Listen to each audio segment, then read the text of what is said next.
창세기 25장에서 27장 아브라함의 말년과 야곱과 에사우의 운명. 지금부터 우리는 기원전 약 19세기경 성조들의 발자취가 남아있는 가나안 땅으로 시간 여행을 떠납니다. 사막의 바람이 붉은 황토 먼지를 일으키는 그곳에서 카라반의 종소리와 가축들의 울음소리가 들려옵니다. TV 성서여정에 참여하신 여러분은 순례자의 시선으로 창세기 25장부터 27장까지의 이야기를 따라갑니다. 아브라함 가문의 마지막 나날과 쌍둥이 형제, 야곱과 에사우의 운명이 엇갈리는 현장을 마치 우리 눈앞에서 펼쳐지는 드라마처럼 생생히 전해드리겠습니다. 이 이야기는 지금으로부터 약 4000년 전 고대 가나안 지역에서 펼쳐집니다. 오늘날의 지리로 보면 주 무대는 이스라엘과 팔레스타인, 요르단 남부에 걸친 땅입니다. 아브라함과 이사학은 주로 가나안 남부 네겝 사막 지역에 거주했는데 이는 현대 이스라엘의 남부 지방에 해당합니다. 예를 들어 이사학이 한때 거주했던 부에르 라하이로이라는 오아시스는 성경에 카데스와 베레드 사이에 있다고 언급되며 학자들은 오늘날 이스라엘 네겝 지역 혹은 이집트 시나이 반도 북쪽 경계에 해당한다고 추정합니다. 이처럼 성경의 지명을 현대 국가명과 함께 살펴보면 고대의 이야기가 한층 현실감 있게 다가옵니다. 이후 각 사건마다 몇 년의 세월이 흐르는지도 함께 짚어보겠습니다. 당시는 유목 문화가 중심이던 시대입니다. 아브라함 가족은 가축을 치며 이동하는 유목 부족의 형태로 생활했고 일신신앙을 간직한 소수자였습니다. 가부장적 사회 구조에서 장자권과 아버지의 축복은 가문의 계승을 좌우할 막중한 것이었지요. 맏아들은 2배 몫의 유산과 가문의 영적 지도권을 물려받았고 축복 기도는 단순한 말 이상으로 현실을 바꾸는 힘으로 믿어졌습니다. 우리가 곧 보게 될 야곱과 에사우의 갈등은 이러한 장자권의 가치를 배경에 두고 전개됩니다. 이들의 발길이 닿는 지명들은 지금도 존재하거나 역사의 흔적을 남긴 곳입니다.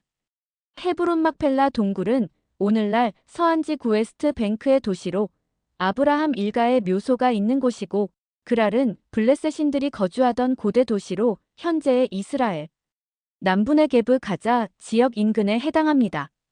또한 브엘세바는 지금도 같은 이름의 도시로 이스라엘 남부에 존재하며 팟단 아람은 상메소포타미아 지역으로 오늘날 시리아 북부와 터키 남부에 걸친 평원지대입니다. 지리 정보를 염두에 두고 순례하듯 이야기를 따라가 봅시다. TV 성서여정을 함께 하시는 우리는 주요 인물 5분을 만나 뵙고 출발하려 합니다. 첫 번째 인물 아브라함은 남성으로 나이는 175세로 생을 마감한 가문의 조상 직업은 대가축 유목 부족장의 수장으로 하나님의 부름을 받고 고향을 떠나 가나안에 정착했습니다. 주요 활동은 이사학을 얻기까지 신앙의 여정을 걷고 여러 민족의 조상이 된 것입니다. 만년에는 첩크투라를 통해 여러 자녀를 더 얻어 열국의 아버지라는 이름에 걸맞게 많은 후손을 남겼습니다. 두 번째 인물로는 이사학 남성으로 아브라함과 사라의 아들로 약속의 계보를 이은 2대 족장으로 당시 나이는 60세 전후로 쌍둥이 아들들이 태어날 때 60세로 추정합니다. 이후 100세를 넘어 노년에 접어듭니다. 직업은 유목 목축인 겸 가문의 지도자. 주요 활동은 아버지의 신앙 유산을 계승하고 가나안에서 우물을 파며 정주지를 마련하는 한편 흉년 때에도 하나님의 지시를 따라 그랄에 머물며 축복을 받은 1등입니다. 그는 온화하고 묵묵한 성품으로 묘사되지만 노년에 들어 시력이 약해지면서 축복을 둘러싼 사건의 중심에 서게 됩니다. 세 번째 인물로는 레베카. 이사학의 아내로 메소포타미아 팟단 아람 출신입니다. 결혼 당시 남편 이사학이 40세였으므로 레베카 역시 그 또래의 젊은 나이로 추정됩니다. 직업은 가정주부이자 족장의 아내로서 집안을 돌보고 신앙을 이어가는 역할입니다. 주요 활동으로는 쌍둥이 아들의 출산과 양육 그리고 야곱을 편애하여 남편의 축복을 가로채도록 주도한 지략적인 면모가 부각됩니다. 그는 하느님의 계시로 두 아들 중 작은 아들이 큰아들을 이끌 것임을 알고 있었고 가문의 미래를 위해 행동에 나서는 결단을 보입니다.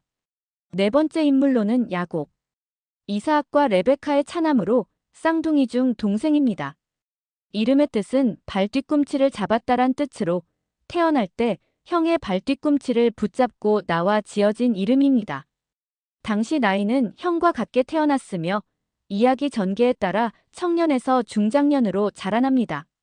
직업은 유목생활자로 천막에 머물며 가축을 돌보는 온순한 성격의 사람으로 그려집니다. 그러나 주요 행적은 교활한 지혜로 형 에사우를 꿰어 장자권을 사고 어머니와 공모하여 아버지의 축복까지 가로챈 것입니다. 이후 형의 분노를 피해 외삼촌 라반의 집으로 도피하며 훗날 12아들의 아버지가 되어 이스라엘 12지파의 조상이 되는 인물입니다.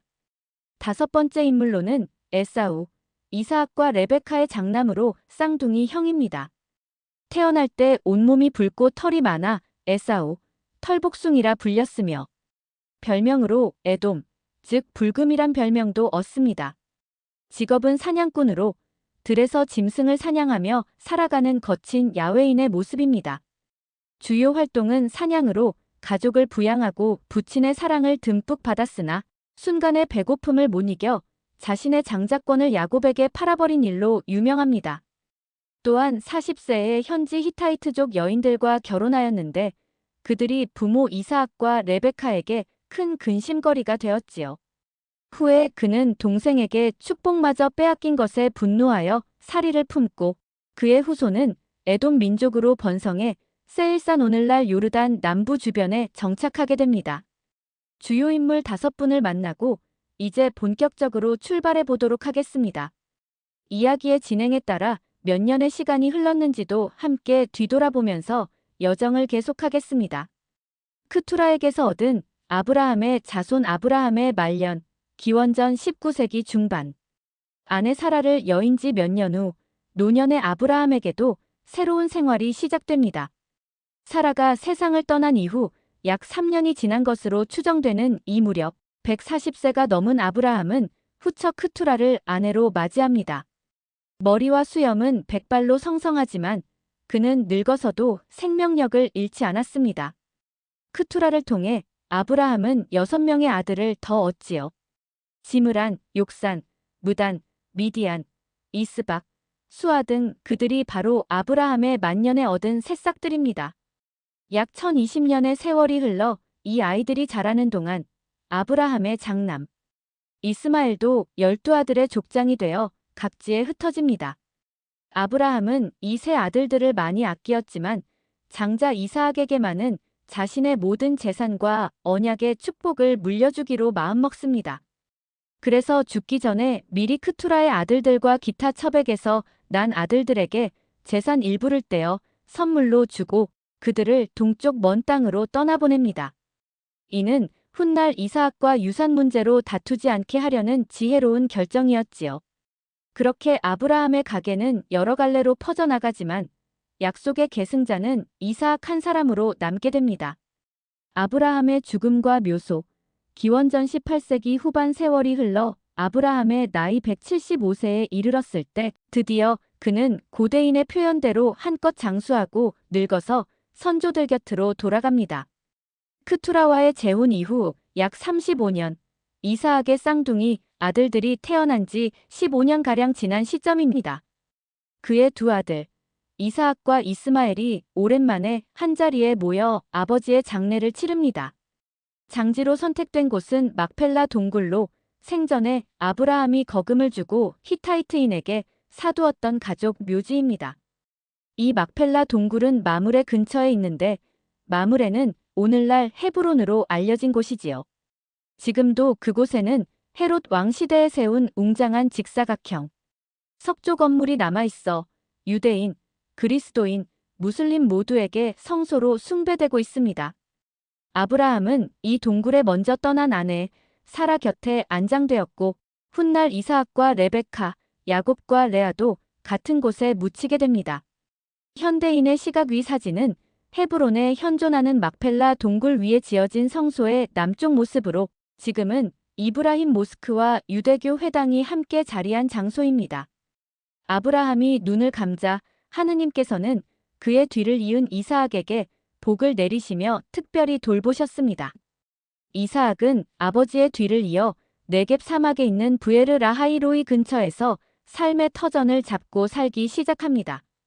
이제 하느님의 약속은 이스하악과 그 후손에게로 이어질 것입니다. 한편 아브라함의 처자들 이스마엘의 후손들도 번성하여 12지파를 이룹니다. 아브라함 사후 수년간 이스마엘은 137세의 나이로 세상을 떠날 때까지 자신의 자손을 이끌고 동방에서 살아갑니다. 성경은 이스마엘 후손들이 하윌라에서 수르에 이르는 지역에 정착했다고 전하는데 이는 곧 이집트 동쪽 국경에서 아시리아로 가는 길목까지 이르는 광활한 영역입니다. 현대 지도로 보면 아라비아 반도 북서부 오늘날 사우디아라비아 북부와 시나이 반도 동부 일에 해당하지요. 이렇게 이스마엘의 혈통은 아브라함으로부터 갈라져 나와 아랍 유목 부족의 조상이 되었습니다. 이후 성경의 시선은 약속의 혈통인 이스하악 가문에 집중되므로 이제 이야기는 이스하악과 레베카 그리고 그들의 쌍둥이 아들들에게로 넘어갑니다. 에사우와 야곱의 탄생 쌍둥이의 출생과 장자권 이스하악 나이 60세 시점 손자 볼라를 보지 못하고 눈을 감은 즈음 그 손주들이 태어날 준비가 되고 있었습니다. 이스하악이 레베카와 결혼한 지 20년이 지나도록 자녀가 없어 마음고생을 하던 부부에게 마침내 기적 같은 소식이 찾아오지요. 이스하악은 결혼 당시 40세였고 오랜 불임 끝에 60세에 처음으로 아이를 보게 됩니다. 이는 아버지 아브라함이 이스하악을 얻은 나이 100세에 비하면 이르지만 당대 기준으로도 꽤 늦은 나이에 얻은 귀한 자식들입니다. 더구나 한 명이 아닌 쌍둥이임을 알게 되었을 때 부모의 기쁨과 놀라움은 매우 컸을 것입니다.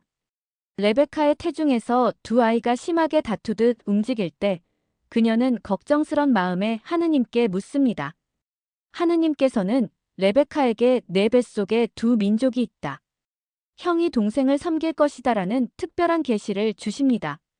이는 태중의 두 아이 운명이 뒤바뀔 것임을 암시하는 예언이었습니다.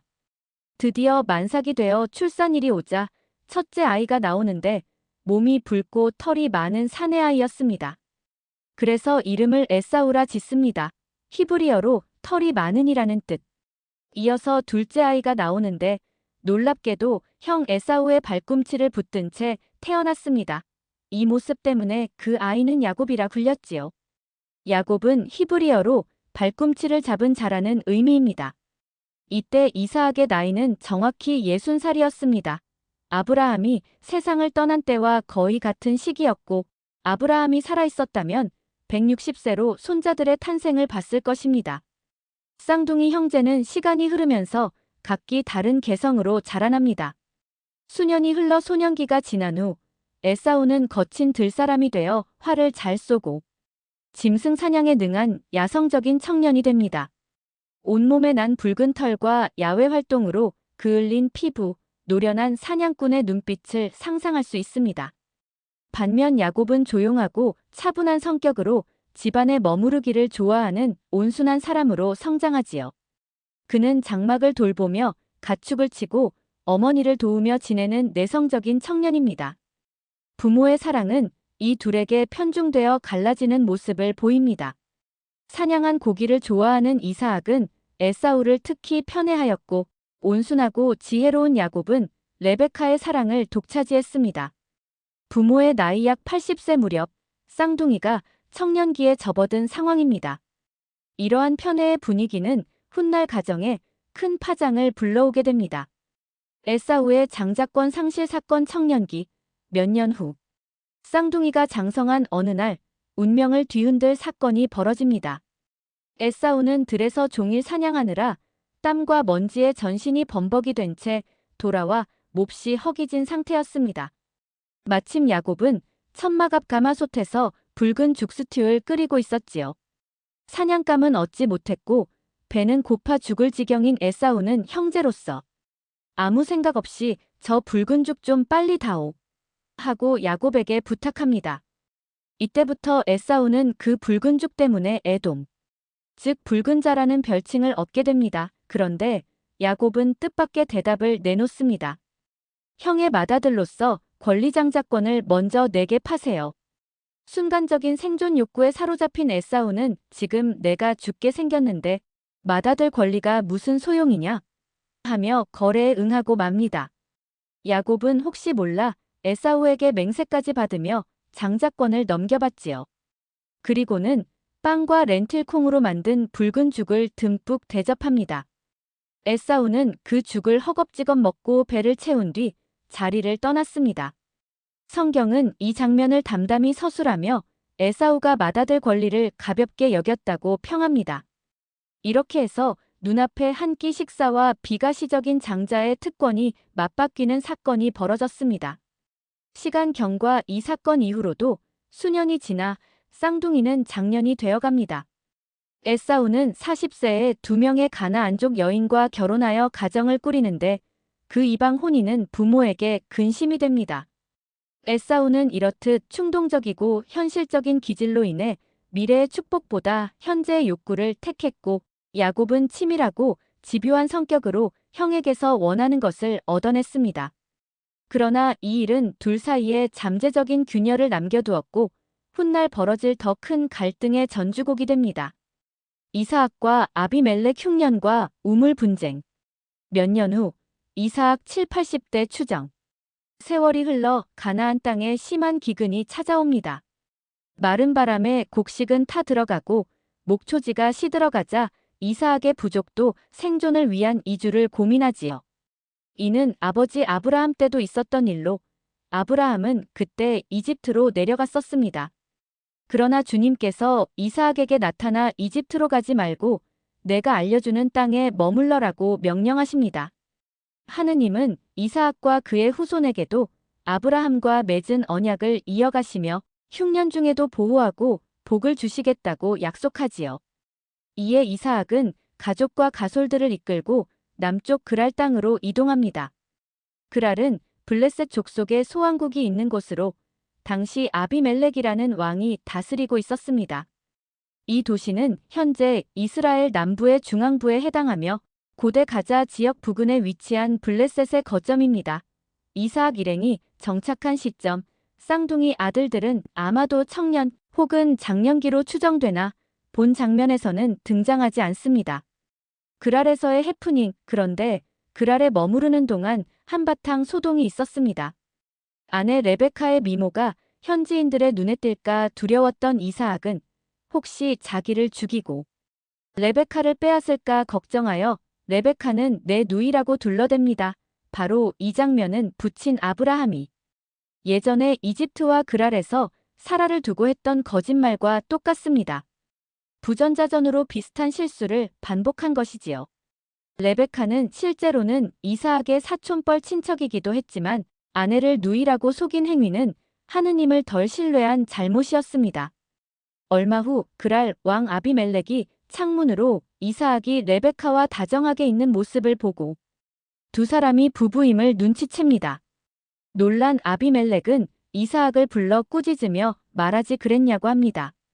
이사학이 아내 때문에 죽을까 두려웠다고 털어놓자 아비멜렉은 오히려 자기 백성에게 이 사람이나 그의 아내를 해치는 자는 죽임을 당할 것이라고 명령하여 그들을 보호해줍니다. 큰 화를 면한 이사학 부부는 가슴을 쓸어내리며 하느님의 은혜로 위기를 넘겼음을 깨닫습니다.